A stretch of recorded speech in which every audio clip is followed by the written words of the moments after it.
We're going to begin with lane 7, Noah Rhodes. Lane 6, Matt Winnetka. Lane 5, from Central.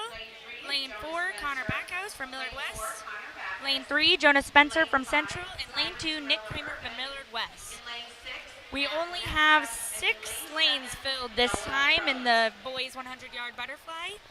It looks like pulling out in first place so far is lane 4 from Millard West Backhouse.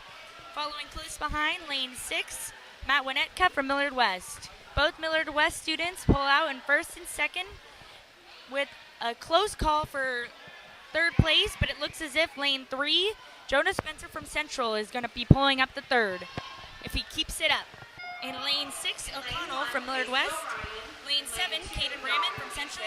And lane 8, Jack Hirsch from Millard West. Jack Hirsch has already won one event so far. It looks as if it's going to be a pretty close call with lanes 4 and 5, with 6 and 7 following very close right behind. So we've got Jake Stoffer, Goodrich, O'Brien, and O'Connell all fighting for first place.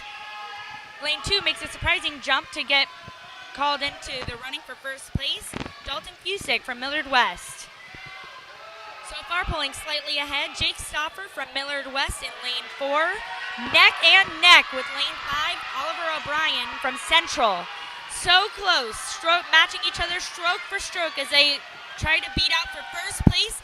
And it looks like lane 5, Oliver O'Brien, just barely by a hair, beats Jake Stoffer by .02 seconds. Jake Stoffer gets second place, and in third, lane 2, Dalton Fusick from Millard West.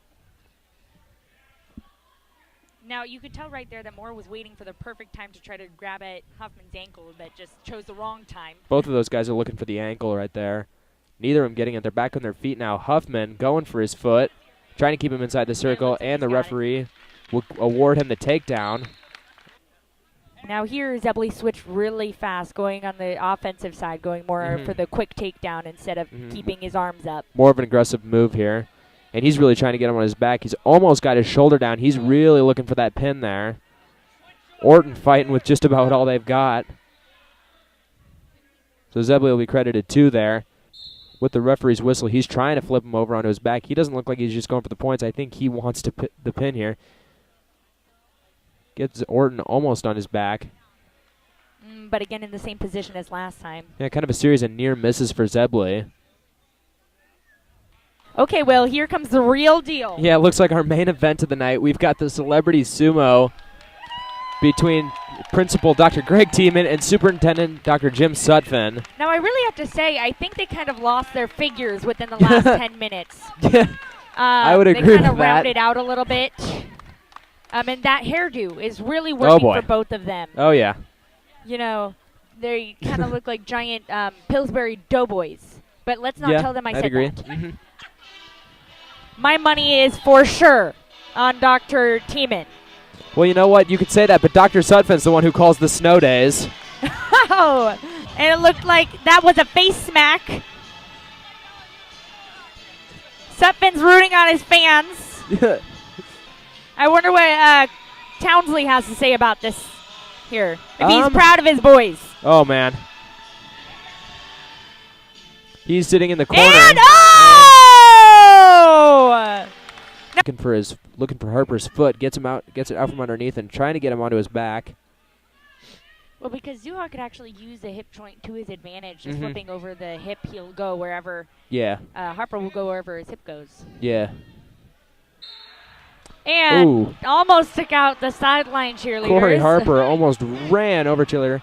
To give the cheerleader credit, she looks absolutely unfazed. Unfazed, exactly. She just a straight expression as she kind of moves out of the way. Totally used to it. Yeah. I think especially for sideline cheer, they're probably used to balls, bodies. I guess that's the hazard there. I think Coach Townsley's got to be pretty happy with the way his team wrestled. Well, and considering Blair only had 2 pins against Millard West, yeah, I mean, you can't really ask for any better. Blair had good wrestlers, so. Absolutely, and Millard West had the disadvantage of having a couple forfeits, which gave Blair some default wins. Looks like there's an altercation in the stands. Townsley's up there breaking it apart. So is Meeker. Looks like Looks like Coach Townsley is. well, really quick to break it up. I mean, I can't really like, imagine what could have gone on at a wrestling endeavor here. So that will do it tonight from Millard West High School. I'm Will Morris. And I'm Kassidy Arena with my very first wrestling match, let me just say, and I don't think I did half bad. Absolutely. We'll see you next time. All right. From Millard West.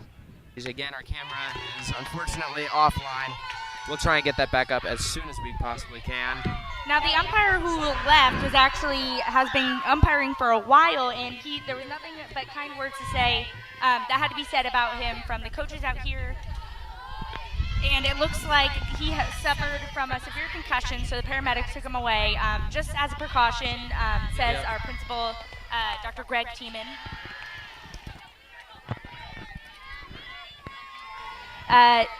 Coach Brummer says he's a great umpire. He's and Angie Brummer says he's a veteran and a great umpire. Definitely nothing but well wishes for him as he recovers from that.